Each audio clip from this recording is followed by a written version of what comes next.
मैंने व्हाट्सएप पे एक नोट भेजा है, तो उसमें दो चीजें हैं, एक है संधि, दूसरा समास। तो अभी देखते हैं किसको क्या पढ़ना है, और पहले पूछेंगे भी किसको क्या आता है संस्कृत में, है ना।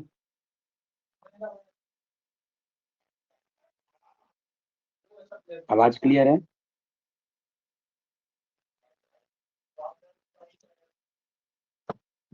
हेलो। यस सर, स्टार्ट करते हैं सर, बाकी सब नहीं आएंगे शायद अभी। कोई नहीं है। तो सबसे पहले ये बताओ कि संधि पढ़ना है कि समास, कभी लोग आप, मैं पीडीएफ भेजा हूँ जिसमें नोट संधि समास दोनों है। बेसिक बेसिक चीजें थोड़ी क्लियर हो जाए, फिर डीप समझेंगे। पहले तो चीजें, अब फर्स्ट लेक्चर में ही संस्कृत को पूरा पढ़ना तो पॉसिबल है नहीं, है ना।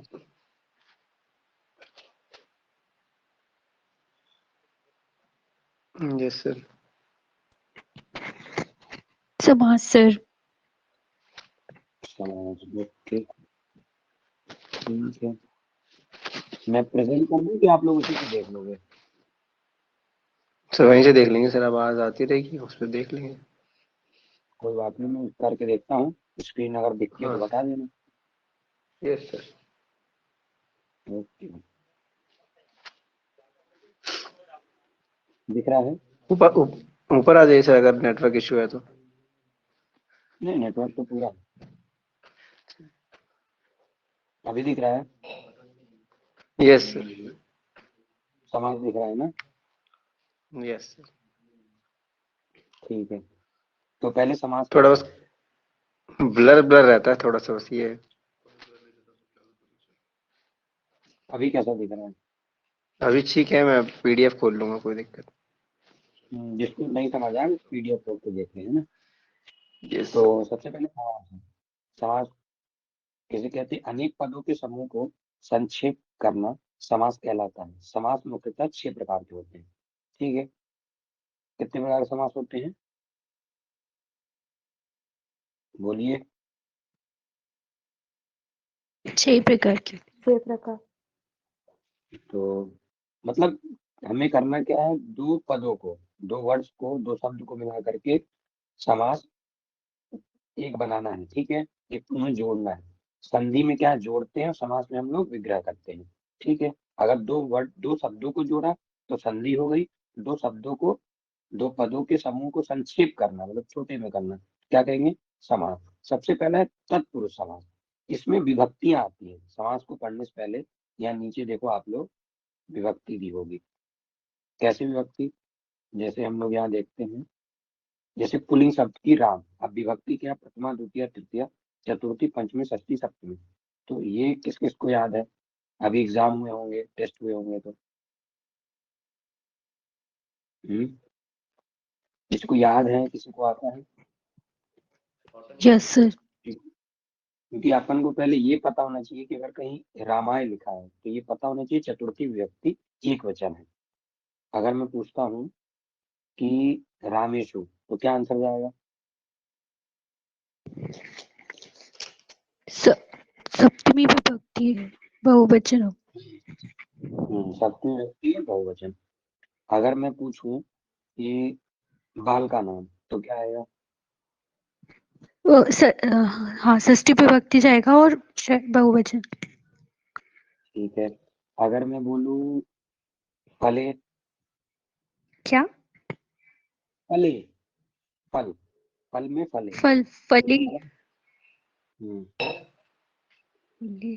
सप्तमी विभक्ति मनाया हाँ, सप्तमी विभक्ति एक वचन। अब देखो फले आया, तो एक वचन में भी ये फल है, द्विवचन में भी ये फल है, पर वो सेंटेंस के अंदर में समझ आएगा कि क्या है क्या नहीं, ठीक है। ओके, तो चलो सबसे पहले हम लोग क्या देख रहे हैं, समास। तो समास पदों के समूह को संक्षिप्त करना समास कहलाता है। अगर जो नोट्स बना रहे हो तो वैसे तो मिल जाएगा, अगर साथ में लिखते चलो तो और अच्छा है। सबसे पहले तत्पुरुष समास, जिसमें प्राय उत्तर पद, उत्तर पद मतलब क्या होता है, एक होता पूर्व, एक होता उत्तर। पूर्व मतलब पहले, उत्तर मतलब बाद का, ठीक है, का अर्थ प्रधान हो। उसका जो अर्थ होगा वो प्रधान होगा। ठीक है, हम समझेंगे कैसे है ये। उसे तत्पुरुष समास कहते हैं। यह समास प्रथम विभक्ति को छोड़कर, देखो इसमें ध्यान है, हमने बताया तो विभक्ति का बहुत बड़ा रोल है। प्रथम विभक्ति को छोड़कर से सभी विभक्तियों में देखा जाता है।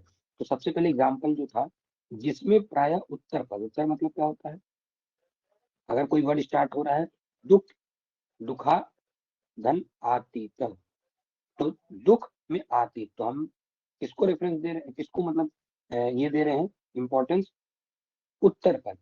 उत्तर पद का अर्थ प्रधान होगा इसमें। तो जैसे लिखते हैं दुख आतीत है, तो क्या होगा, दुखम आतीत। कष्ट पतित है, तो कष्टम पतित है। इसमें क्या सवाल आएगा, मान लो क्वेश्चन आता है एग्जाम में एक वन वर्ड में कि कष्टम पतित है या कष्टम पतित, समास विग्रह करना आया, तो या तो आएगा ये कौन से, ये मतलब कौन सा समास है, तत्पुरुष समास है। तत्पुरुष समास में भी कौन सी विभक्ति है, द्वितीय तृतीय, तो समझना है अपन को। ठीक है, अब जिसको व्यक्ति नहीं पता हुआ द्वितीय व्यक्ति में क्या आता है तो नहीं कर पाएगा। जैसे हमने कहा रामम, दुखम, कष्टम, मूर्तम, ये देखो आप, दुख सुखम आया, जहाँ पे माँ लगना जरूरी है सेकंड व्यक्ति द्वितीय व्यक्ति के अनुसार। फिर आएगा तृतीय तत्पुरुष, इसके प्रथम पद में तृतीय व्यक्ति का प्रयोग होता है। देखिए इसमें क्या है, प्रथम व्यक्ति। अब जैसे हम देखेंगे शब्द क्या है, रोम मुक्तम, तो क्या है, रोगीन मुक्तम, तो रोगीन, ये वर्ड आपको पता होना चाहिए कि तृतीय विभक्ति से आया हुआ है, या पहले होता पता होना चाहिए। फिर इसके बाद जैसे मास पूर्व, तो क्या लिखा आप लोग के नोट्स में, पढ़िए,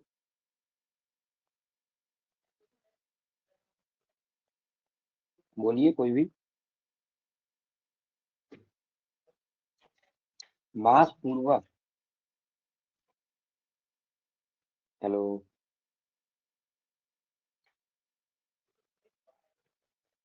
हेलो, आवाज नहीं आ रही,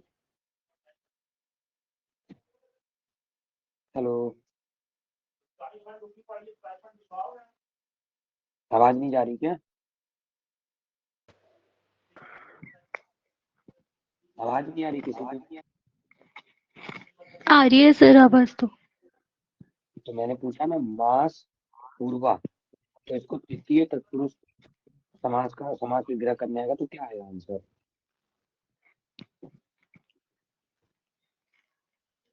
देख के विभक्ति बोलना देखनी है। है। हाँ देख के बोल सकते हैं, उसमें क्या है। मासने पूर्व, तो समझ नहीं आ रहा, यही जैसे है। अपन मास नो अगर सर, तृतीय व्यक्ति देखेंगे, तो मास नहीं आएगा। यहाँ देखो कि तृतीय तत्पुरुष समास में क्या देख रहे हैं, इसके प्रथम पद में फर्स्ट वर्ड में तृतीय व्यक्ति का प्रयोग होगा, तो मास का तृतीय व्यक्ति क्या होगा, मास नहीं। पहले हमको व्यक्ति आनी चाहिए। जैसे हम देखते हैं जरा, राम देखेंगे,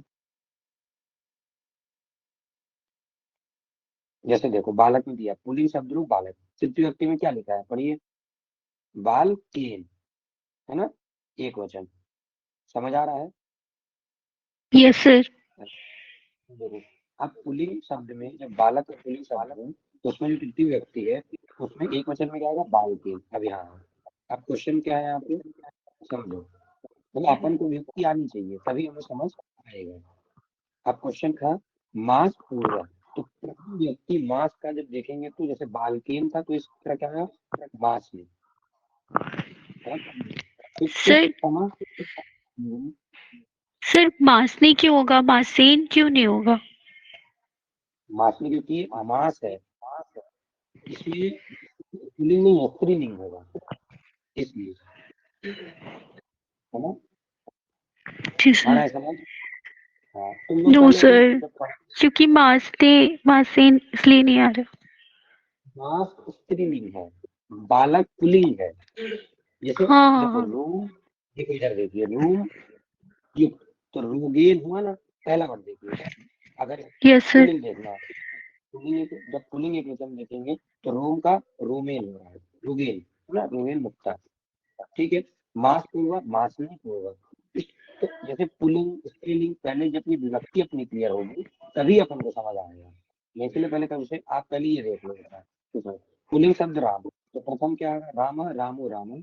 अब मान लो कोई बोले तृतीय व्यक्ति राम बताइए, तृतीय व्यक्ति एक वचन में, तो क्या आएगा, रामेण। ठीक है, ध्यान से समझिए, अब जब हम स्त्रीलिंग में आएंगे रमा में, हेलो यस सर। देखो, तो जब रमा में देखेंगे तो रमा रमे रमा, रामाय रमे रमा, राम्या रमाभ्याम रामाभि, राम्यै रमाभ्याम रमाभ्य, रामाय रमाभ्याम रामेभ्य, रामाय राम्यो रमाभ्याम। समझ आ रहा है? स्त्रीलिंग है। अब यस सर। तो फलम फले फलन इससे अलग अलग होगा।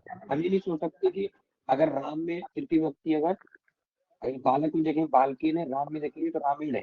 तो जरूरी नहीं है फल के तृतीय व्यक्ति में देखेंगे तो फलेण ही आएगा, फलेण नहीं हो सकता है, अलग भी हो सकता है, वो डिपेंड करता है ना।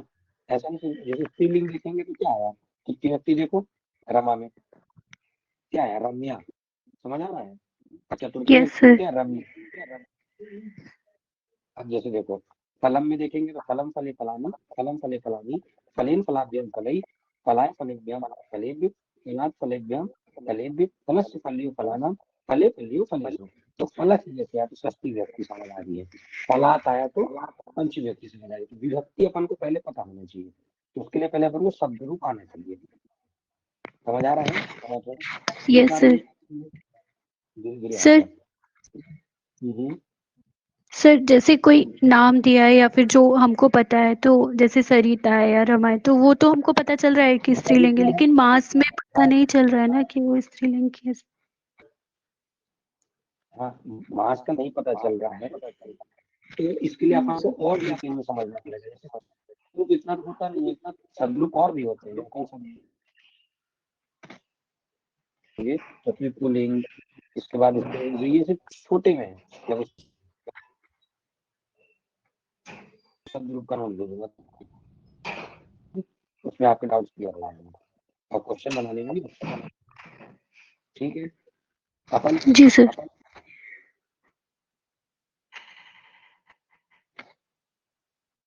अब जैसे आचार कुशलम, तो क्योंकि जब तृतीय तत्पुरुष देखेंगे तो प्रथम पद को मतलब पहले ध्यान रखो, अगर तृतीय तो उसमें ये कॉन्सेप्ट पता होना चाहिए कि इसमें जो प्रथम पद होता है उसमें तृतीय व्यक्ति का प्रयोग करेंगे। अगर ये क्लियर है तो फिर अपन तो शब्द रूप पढ़ करके क्वेश्चन का आंसर कर सकेंगे। ठीक है, क्लियर आ रही ना बात? Yes sir. Yes sir. पहले भी ये चीज याद कर लो, फिर धीरे धीरे अपन और पढ़ेंगे। जो चतुर्थी व्यक्ति आता है, इसके प्रथम पद में चतुर्थी व्यक्ति का प्रयोग होता है। चतुर्थी तत्पुरुष है तो चतुर्थी का उपयोग करेंगे। अब जैसे देखो भूत बलि तो क्या है, भूत आए। जब अपन भूत का देखेंगे तो उसमें क्या आएगा, भूत आए। समझ चतुर्थी में जब आएगा गोहितम में तो गवे हितम, जब ब्राह्मण आएगा तो ब्राह्मणाय सुखम। तो जो ये पहला वर्ड है वो कौन सा व्यक्ति है, चतुर्थ व्यक्ति है। जब पंचमी में आएंगे तो देखो चौर भयम, तो चौरात भयम, तो हम लोग देखो बालक में देखेंगे, इधर आओ तुम्हें समझ आएगा, सबको समझ आ रहा है ना मैं क्या बोलना चाह रहा हूँ। अब जैसे देखो राम का था तो रामात, बालक का देखो तो बालकात। ठीक है, इसलिए जब हम इसकी बात करेंगे तो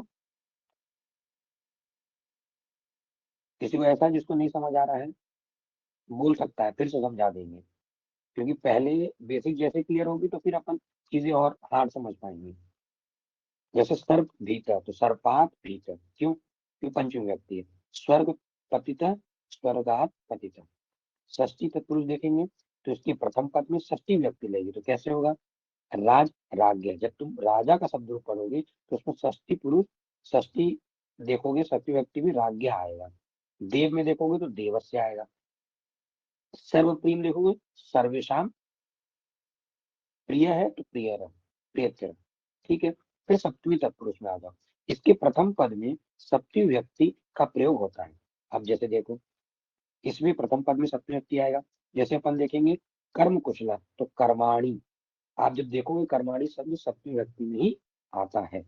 ठीक है, फिर आ जाओ नज तत्पुरुष, यदि किसी संज्ञा या सर्वनाम की पूर्णतः न अव्यव रहे तो समस्त पद में नज तत्पुरुष होता है। जैसे अग्निस्वर, अगर किसी संज्ञा या सर्वनाम के पूर्व न अव्यय रहे तो अव्यय क्या होता है, जो पहले लगता है अव्यय। ठीक है, रहे तो समस्त पद में नज तत्पुरुष होता है। जैसे अग्निश्वर है तो न ईश्वर है अगर आता है तो, असत्यम न सत्यम, नपुंसकम न स्त्री पुमाना। ठीक है, ये कुछ चीजें आपको याद करनी पड़ेगी। फिर आता क्या है, प्रादि तत्पुरुष प्र आदि उपसर्गों के साथ, जैसे मैंने कहा ना उपसर्ग जो पहले लगेंगे, प्र आदि उपसर्ग के साथ यदि किसी शब्द का समय समास हो तो उसे प्रति तत्पुरुष कहते हैं। जैसे क्या क्वेश्चन है, प्राचार्य, तो प्र से प्राचार्य, प्रगत आचार्य, प्र को अलग कर रहे, प्रत्यक्ष प्रतिगत अक्ष, मतलब इन सब में जो सूत्र है वो अलग अलग है, हमको सबको अलग अलग पढ़ना। अभी बेसिक बस अपन को नॉलेज होना चाहिए कि अपन 8 प्रकार के समास पढ़े। मेनली 8 प्रकार के तत्पुरुष समास में आया। पहला क्या था, द्वितीय, दूसरा क्या था, तृतीय, तीसरा क्या था, चतुर्थ, चौथा क्या था, पंचमी तत्पुरुष, पांचवा क्या था, षष्ठी तत्पुरुष, छठा क्या था, सप्तमी तत्पुरुष, सातवां क्या था, नज तत्पुरुष, और आठवां क्या था, प्रादि तत्पुरुष। अब देखो दूसरा द्विगु समास क्या होता है, जिसमें विशेषण और विशेष दो पदों में से प्राय पूर्व पद विशेषण संख्यावाचक हो, वहां द्विगु समास होते हैं। जैसे एग्जाम्पल एक दे रहा हूँ, त्रिफला, तो त्रयाणाम, त्रिफला यानी 3 फल है, मतलब जो ये समूह है उसमें 3, त्रयानाम फलानाम समाहार है, मतलब इस समूह में कितने 3 फल हैं। समझ आ रहा है कि नहीं समझ आ रहा, पहले ही बताइए द्विगु समास। बोलो कोई एक भी। सर थोड़ा थोड़ा। ये एक बार पढ़ रहे हैं एक बार आएगा, दोबारा पढ़ेंगे तो और समझ आएगा। अब जैसे कोई मुझे ये बताए पंचमूल, पंचमूल का बताए, पढ़ के देख के ही पढ़े, पंचमूल पढ़ो देख करके। पंचानाम मूलानाम समाहार। कि ऐसा क्यों लिखा गया, क्योंकि ये जो वर्ड है, जो समाहार है, जो क्या क्या है इसमें, पंचानाम 5 है मूल, तो 5 मूल को क्या लिखा गया, पंचानाम मूलानाम समाहार है। नवरात्रि कोई और पढ़े, पढ़ो कोई नवरात्रि। आवाज जा रही है मेरी?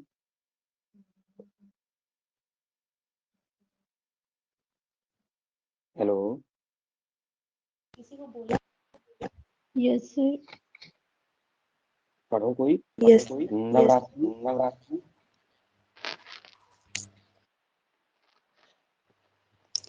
नवानाम रात्रिणाम गुड, नवानाम रात्रिनाम समाहार है, मतलब जो ये समाहार। समाहार है, ये जो समूह है, ये वर्ड नवानाम रात्रिनाम समाहार। और एग्जाम में भी इतना ही समझ आएगा, अभी टेस्ट वगैरह शायद हार्ड चल रहा होगा तुम लोगों का, इतना हार्ड नहीं आता है, एक्चुअली ध्यान रखो। तो ये कुछ बेसिक बेसिक चीजें आएंगी तो हम कठिन सवाल बना पाएंगे, इजी सवाल ही नहीं बना पाएंगे तो फिर क्या।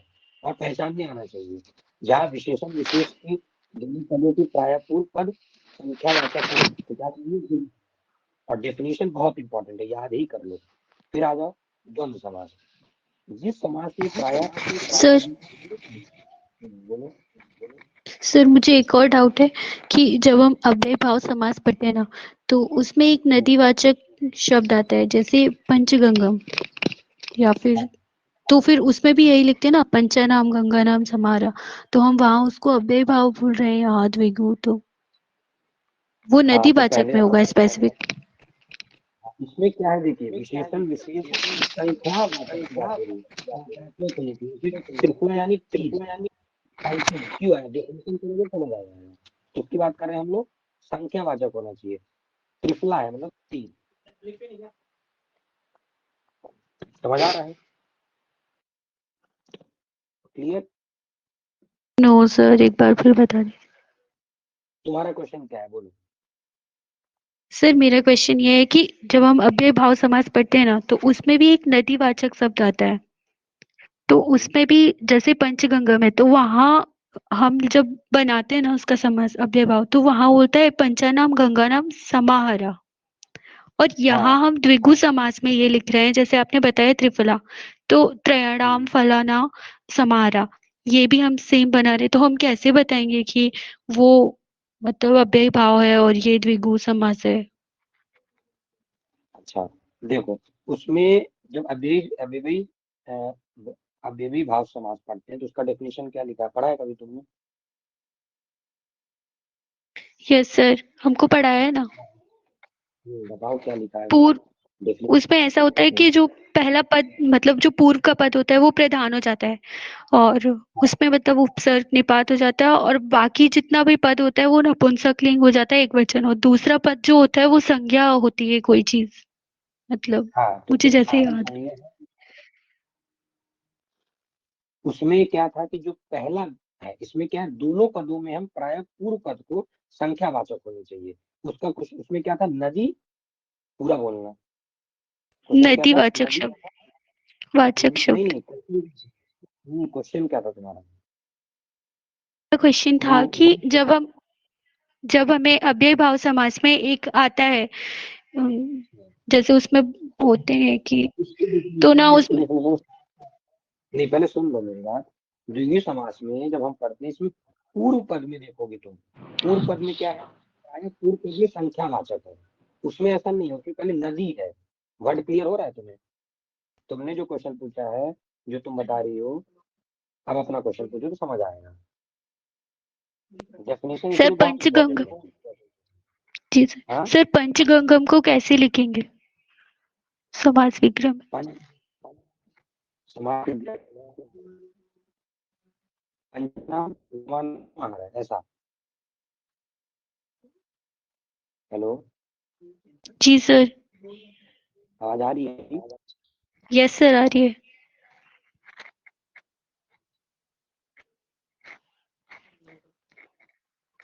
हेलो, यस सर आ रही है आपके पास शायद आवाज आ रही है मेरी आवाज? यस सर चलो हम लोग आगे फिर इसको डिस्कस करते हैं ना, पहले आगे बढ़ते हैं तो होगा, फिर अपन इस क्वेश्चन पे स्पेशली डिस्कस कर लेंगे, ठीक है? जी जैसे सर कंप्लीट जी होगा। सर ठीक है, पहले ये क्लियर हुआ ना, जब हम द्विगु समास की बात करेंगे तो क्या बात करेंगे, जिसमें विशेषण विशेष ये दो पदों में से पूर्व पद जो होगा उसको वो संज्ञावाचक होना चाहिए। तो ऐसे समास को क्या बोलेंगे हम, द्विगु समास। ये क्लियर हुआ पहले कि नहीं? Hello, yes sir yes sir yes sir. याद है? देखो, द्विगु समास पहले जब क्लियर करो, जैसे तत्पुरुष समास हमने पढ़ा, तो तत्पुरुष समास हमने पढ़ा कि इसमें क्या होता है, जिसमें प्राय उत्तर पद का अर्थ प्रधान हो और उसे तत्पुरुष समास कहते हैं। मतलब जो पहला वर्ड होना चाहिए वो कैसा होना चाहिए, बताओ? जो पहला वर्ड होगा, जो दो प्रथम पद कैसा होगा, प्राय पद और उत्तर पद कैसे होंगे, बताइए? जब हमने पढ़ा ना तत्पुरुष, समझाओ आप लोग।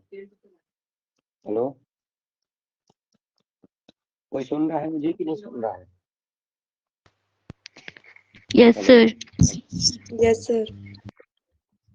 मैं ये पूछ रहा हूँ, जैसे अभी हम लोग तत्पुरुष समास देखे, जिसमें हर, जैसे द्वितीय में द्वितीय का लोप हुआ, तृतीय में तृतीय का, तो इसमें जब हम लोगों ने देखा है तो उसके जो प्रथम पद है और उत्तर पद, मतलब प्राय पद उत्तर पद कैसे थे, ये बताओ? तो चीज आगे क्लियर होंगे क्या होता है, ऐसी डिफरेंस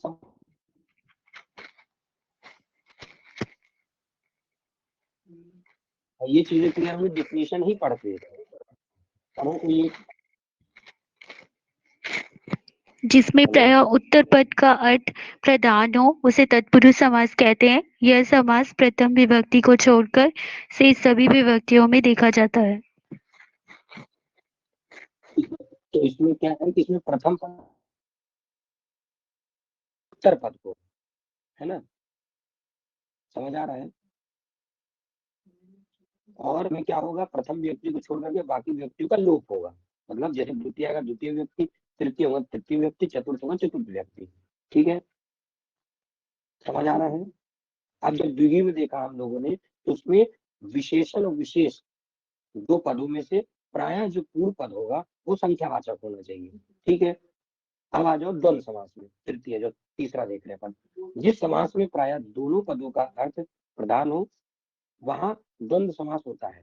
ठीक है, और इसमें देखो, इसमें क्या एकदम अच्छे से देखना, द्वंद्व समास में क्या है, जिस समास में प्राय दोनों पदों का अर्थ प्रधान हो, मतलब इसमें ऐसा नहीं है फर्स्ट या सेकंड। अभी तक हम क्या देख रहे थे, जब तक पुरुष समास में जब देख रहे थे तो क्या बता रहे थे, इसमें हम लोग उत्तर पद देखा था, तो क्या बताया था, बताइए आप लोग। क्यों आवाज जा रही? हेलो, सर कट कट के आ रही है हेलो, आपकी आवाज। क्या आप लोग जवाब दोगे तो पाऊंगा। आवाज आ रही है अभी? हेलो, अभी आवाज आ रही है क्या? मैं धीरे धीरे बोलूं या कैसे बोलूं बताओ। यस सर आ रही है। देखो मेरी बात आप लोग पहले समझो। जब भी हम समास पढ़ते हैं, पहले अगर जहां लगता है तो मुझे इंटरप्ट करते जाओ, तो मैं चीजें समझा पाऊंगा। नहीं तो मुझे क्या, तुम्हारी आवाज नहीं आएगी, मैं नहीं बता पाऊंगा फिर कुछ भी। क्या सभी लोग मेरी आवाज सुन पा रहे हैं? Hello, yes sir. क्या कि तुमको और बाकियों को आवाज नहीं आ रही क्या? आ रही है yes sir. Sir. Yes sir. अभी तक जो हमने तत्पुरुष देखा, उसमें किसी कोई समस्या? पहले ये बताइए, एक करके आगे बढ़ते हैं। किसी कोई डाउट है तत्पुरुष समास में? No sir. हाँ या ना बोलो तो आगे बढ़ो। ठीक है। No sir. द्विगु में देखा, द्विगु क्या देखा, कौन से पद प्रधान? द्विगु समास में कौन सा पद प्रधान था? किस पे मतलब हम लोग ज्यादा ध्यान दे रहे थे? कि क्या ध्यान दिया हम लोगों ने कि दोनों पद विशेषण विशेष्य हो और दोनों में से जो पूर्व का जो पद हो वो संख्यात्मक हो। तो हमारा जो ध्यान केंद्र किसमें का? प्रथम पद पे। ठीक है, क्लियर। अब द्वंद्व में देखेंगे। द्वंद्व में क्या है, दोनों पदों को अपन प्रधान करेंगे। मतलब जिस शब्द में दोनों शब्द का महत्व होना चाहिए, दोनों पदों का प्रधान मानेंगे। तो पहला क्या, राम लक्ष्मण, जैसे एग्जाम्पल समझिए। तो क्या है, रामाच लक्ष्मणाच। माता पिता, माता वर्ड भी इंपॉर्टेंट है, पिता भी इंपॉर्टेंट है, तो अपन को दोनों में ध्यान केंद्रित होना चाहिए। जैसे हरिहर हो तो हरिच हराच, इस तरह एग्जाम्पल है, आप बाकी पढ़ लेना। ये तीसरा टाइप था। चाहो तो मैं पूरा भी पढ़ दूंगा अगर किसी को डाउट हो तो। इसमें किसी को डाउट? डेफिनेशन सबकी याद रखोगे तो क्वेश्चन कभी गलत नहीं होगा। हम डेफिनेशन भूलते हैं तो क्वेश्चन गलत होता है, ये डन बात है। हाँ या ना? Yes sir. Yes sir. अब जैसे तीन तरह के देख लिया, हमारे पास कर्म धारा समास। इसमें क्या है, जिस समास में प्रथम पद विशेषण और द्वितीय यस सर। संज्ञा हो। पहला पद कैसा है, विशेषण। दूसरा पद कैसा है, संज्ञा। अथवा क्या हो, मतलब या तो एक शब्द विशेषण हो, एक शब्द संज्ञा हो, या तो दोनों शब्द संज्ञा हो, या तो दोनों शब्द विशेषण हो। इंपॉर्टेंट है। इसको क्या बोलेंगे, कर्म धाराएं समास। जैसे सबसे पहले देखो, नीलोत्पलम अगर शब्द दिया है, अगर उस ग्रह करने तो क्या आएगा, नीलम उत्पलम। समझ आ रहा है? घन श्याम, तो घन एव श्याम। आवाज आ रही है? Yes sir. Yes sir. आप लोग रिस्पॉन्स करते हो, जिससे मुझे लग रहा है कि आप लोग तक आवाज नहीं जा रही है शायद मेरी। आ रही है सर। ये कर्मधारय समास कब होगा, डिफिनेशन याद है। या तो प्रथम पद क्या होना चाहिए, विशेषण। या तो दोनों पद कैसे होने चाहिए, संज्ञा। या तो दोनों पद कैसे होने चाहिए, विशेषण।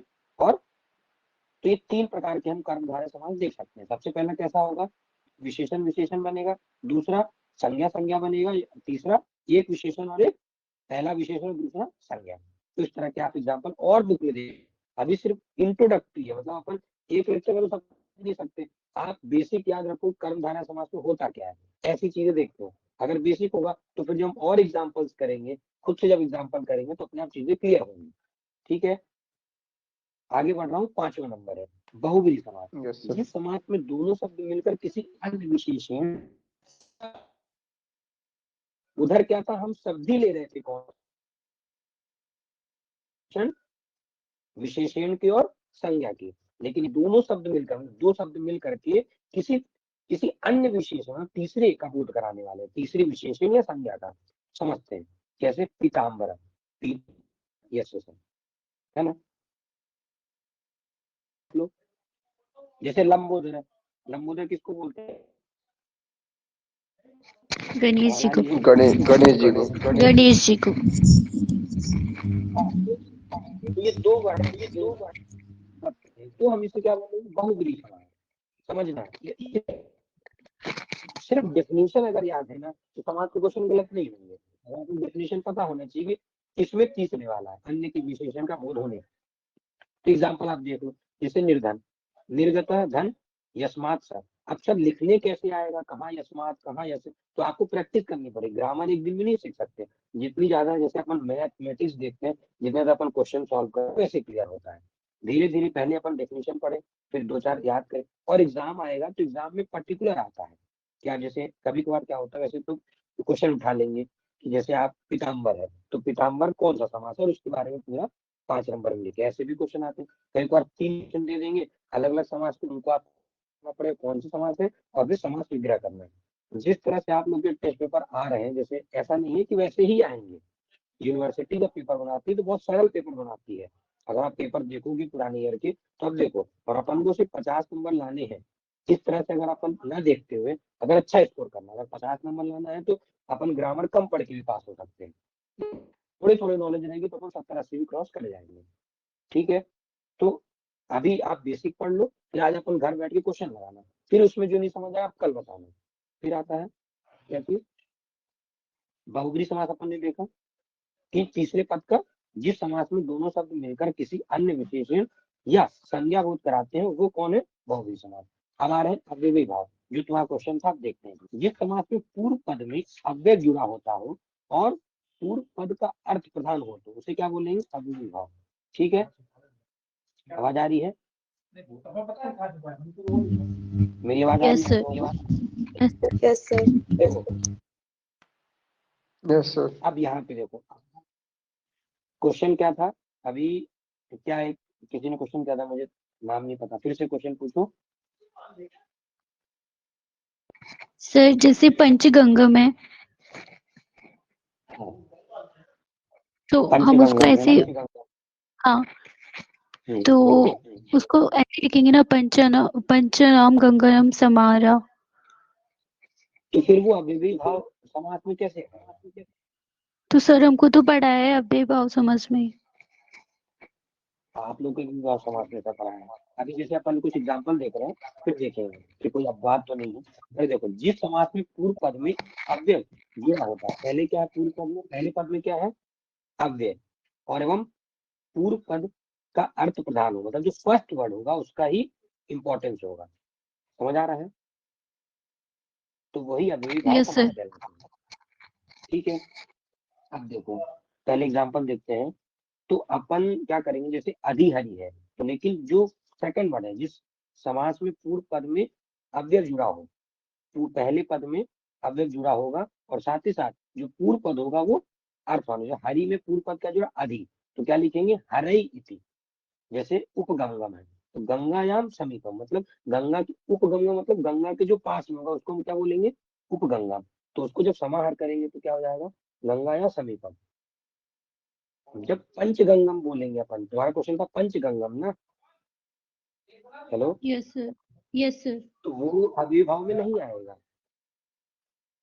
अगर क्वेश्चन कराया गया है तो ये नहीं आएगा, क्योंकि तुम डेफिनेशन से देखो, जिस शब्द में जिस समास में पूर्व पद अव्यय जुड़ा होता है, क्या पंचगंगम में कौन सा अव्यय जुड़ा बताओ। जैसे यथाशक्ति, तो शक्ति अनतिक्रम, मतलब जितनी शक्ति हम गिन नहीं सकते, इतनी ज्यादा शक्ति है। समझ आ रहा है, मैं स अग्नि, अग्नि के ग्रंथ में अग्नि के पास है, ऐसा वर्ड, ऐसा कुछ है वो क्या, नहीं, तो गलत है वो। वही मैं एक बार और देख लूंगा, वो आएगा किसमें, हमने अभी क्या पढ़ा था इसके लिए बताओ। द्विगु। हाँ, तो आंसर क्या आएगा, तो ये द्वितीय समास का है ऑप्शन। एक बार और क्लियर कर लेना, क्योंकि अगर डेफिनेशन ही नहीं मैच करेंगे तो एग्जाम्पल कैसे हो सकता है। और अगर लगेगा तो मैं कोई और बुक रेफरेंस दे करके मैं फोटो भेज दूंगा ग्रुप में, ठीक है, एम आई क्लियर। जी सर। मेरे अकॉर्डिंग द्वितीय समास होना चाहिए। देखते हैं अगर कोई उपवाद होगा तो अपन देख लेंगे। अब देखो इसके लिए, अब जैसे जो हमने समास देखा, तो पहले बताओ, कोई एक बताओ कितने प्रकार का समास पढ़े,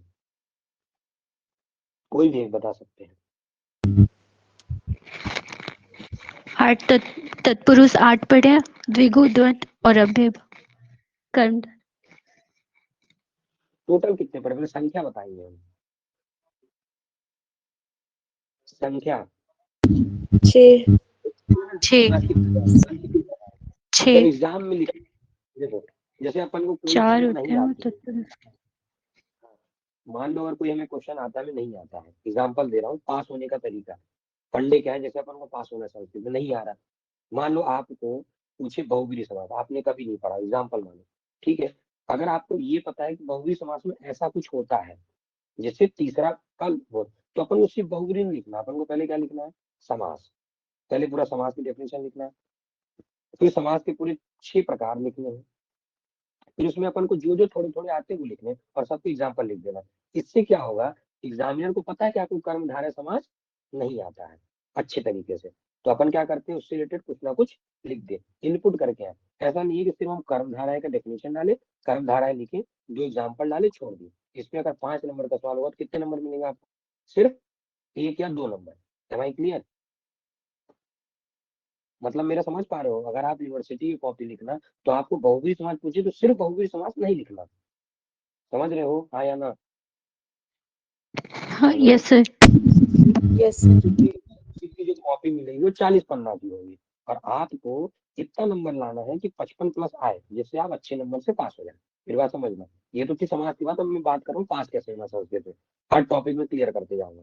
संस्कृत पास होना है, अगर मान लो कोई भी टॉपिक है संस्कृत में, मान लो एक आ जाए एग्जाम्पल मानते हैं कोई भी, कि अपन भूत बलि आया, तो अपन को नहीं पता भूत बलि किसका है, एकदम वहां गए तो एकदम दिमाग से आउट हो गया भैया क्या है, तो अपन को क्या करना है, अपन को बस ये पता करना है भूत बलि है तो किसका है, ये पता बस चल जाए कि तत्पुरुष का है, तो अपन डेफिनेशन याद करेंगे, कुछ कुछ याद आएगा। और मान लो कुछ भी नहीं, एकदम ब्लाइंड नहीं है, अपन कुछ नहीं आ रहा है, तो अपन पूरी समाज को लेके आएंगे जो अपन को आता है। ये कभी मत करना एग्जाम में, जो पूछा वही लिखो, अगर वो चीज नहीं है तो अपन फिर भी पूरी समाज को लिखेंगे, जिससे अपन पास होंगे। और एग्जामिनर के तो लगा हाँ तुम्हें ये नहीं आता तो उसमें कुछ है, बच्चे क्या करते हैं वो जगह छोड़ देते हैं कि बाद में पूछ लूंगा, और फिर वो जगह खाली ही रहती है, ऐसा ही होता है, पूछ लेंगे भाई क्या है, फिर नहीं लिखते हैं। तो अपन को अगर कोई बताने वाला है तो पूछ लिया, नहीं तो कॉपी भर के ही आना है, कॉपी क्वेश्चन नहीं छोड़ना, भले पूछा कुछ और नहीं कुछ और दिए, ठीक है ना?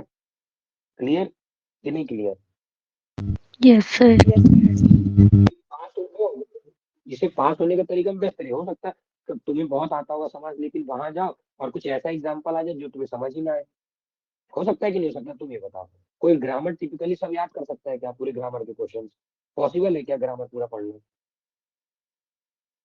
Hello, hello, no sir. तो अपन को करना क्या है, ग्रामर अपन को नहीं भी आ रही, वहां बैठ गए लिखने, तो अपन उससे रिलेटेड जो भी चीज आती है वो लिख के आएंगे। मेरा मतलब इन शॉर्ट ये है, अगर क्वेश्चन पूछा कुछ भी, तो अपन को जो आता है वो लिखेंगे, अगर एग्जाम में अच्छे नंबर पास होना है तो। और वो एग्जामिनर के पास इतना समय नहीं कि पूरा पढ़ेगा, उसको लगेगा अरे इसने इतना लिखा है तो कुछ तो होगा वैल्यूबल, तो 5 में से 3 देगा, 2.5 देगा, जहां तुम्हें 0 मिल रहा था, जो ग्रामर तुम्हें नहीं आता था उसमें तुम्हें 2-3 मिल जाएंगे।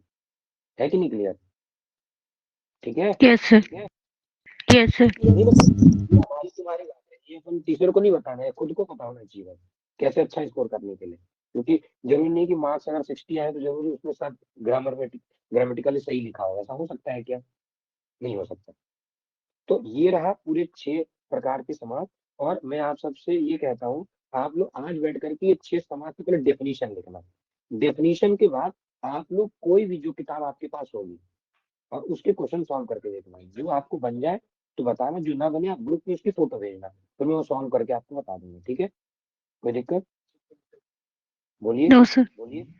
No sir. तो करना क्या है, पहले एक कॉपी लो और उसमें पहले एक समास लिखो, उसमें 6 प्रकार बनाओ और उसके नीचे उसका डेफिनेशन लिखो, एक पेज में पूरा समास आ जाना चाहिए, जैसे और वो पेज आप रट के जाओ, समास का कुछ भी क्वेश्चन है अपन को ये लिख के आना, तब आपके 5 में से 2-3 नंबर तो फिक्स है। और अगर मान लो 1 वर्ड आता है तो 1 वर्ड अपन डेफिनेशन याद है तो 1 वर्ड ही बन जाएगा, ठीक है? क्लियर? जी सर। मतलब देखो मैं ऐसे ही बता रहा हूँ कि आपका अच्छा स्कोर है, लेकिन ऐसा भी आना चाहिए ना कि कल को बोलो सर कि समाज ऐसा आ गया, टिपिकली और भी आ सकता है कि नहीं आ सकता, आप बताओ।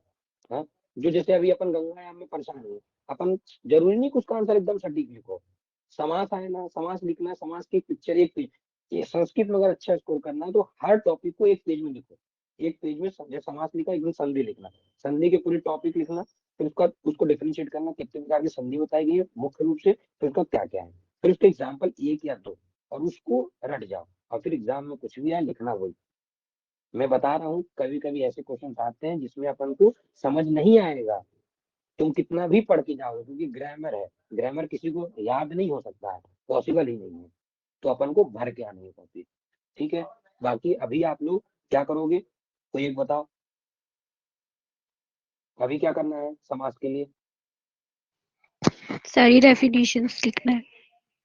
ये कॉपी में पहले एक पेज कहीं ऐसा बना लो एग्जाम, और वो एग्जाम के पॉइंट ऑफ व्यू से एक दिन पहले समाज को यही देखना है। और सुनो, अगर कोई एग्जाम्पल ऐसा लगता है कि तुम्हें नहीं समझ आ रहा, तो वो एग्जाम्पल की मतलब वो क्वेश्चन में अभी ग्रुप में भेजना, मैं सॉल्व करके तुम्हें भेज दूंगा। ठीक है, अब किसी को डाउट है तो बोलो। और वो गंगायाम वाला मेरे हिसाब से उसी में आएगा, फिर भी मैं एक बार देख लूंगा, जिसने भी क्वेश्चन किया है मैं ग्रुप से रेफरेंस ले लूंगा। ठीक है, जी सर। कभी कभार 10 नंबर में भी समास आ सकता है, तो अपन को पूरी समास लिखनी पड़ेगी। तो पहले क्या करोगे, समास लिखोगे, पूरा चार्ट बनाओगे, और फिर आराम से पूरा समास के बारे में एक करके 8-8 10-10 एग्जाम्पल लेते जाओगे। ठीक है, अपन सिर्फ एग्जाम में पास होने के लिए पढ़ रहे हैं कि संस्कृत कहीं और उपयोग होने वाला, बताओ। बोलो, हेलो। दोनों सर। आगे क्या काम है, आगे क्या काम है? श्लोक वगैरह की वो विच्छेद करते हैं, फिर मतलब अर्थ निकालते हैं। वो तो अपन पढ़ते पढ़ते इतना समझ, लेकिन अभी अपना जो, ये मत सोचो कि हमको ग्रामर में एकदम 100 लाना है, मेरी बात समझो। अपन को 50 में से पास होना। उससे पास। हाँ, अपन इस उद्देश्य से नहीं पढ़ेंगे संस्कृत ना, क्योंकि एक अगर समाज को लेकर के अपन 5 दिन खराब करेंगे तो फिर कोई मतलब नहीं है। फिर तो आप, क्योंकि आप नहीं सोच सकते कि समाज का कौन सा क्वेश्चन आएगा और आपसे बन जाए, ऐसा नहीं हो सकता। हाँ, अगर रनिंग हैंड में होगी, आपने रेफरेंस किया होगा तो आप बना लोगे, जरूरी नहीं कि आपसे सवाल बने, क्योंकि आप अपने अभी मॉडल टेस्ट पेपर देखे होंगे, कुछ कुछ ऐसे क्वेश्चन आएंगे ग्रामेटिकल जो किसी से नहीं बने होंगे, है ना। तो चलो, ये क्लास यहीं समाप्त करेंगे। अगर किसी को अभी भी डाउट है तो पूछ सकता है, और अगर किसी क्वेरी बाद में भी आती है पढ़ने के बाद कि सर मुझे ये चीज नहीं समझ आई, तो आप मुझे व्हाट्सएप पे ग्रुप में ही लिख देना, मैं ग्रुप पे रिस्पॉन्स कर दूंगा। ओके, कोई दिक्कत? Thank you sir. No sir. Thank you sir. नमस्ते सर।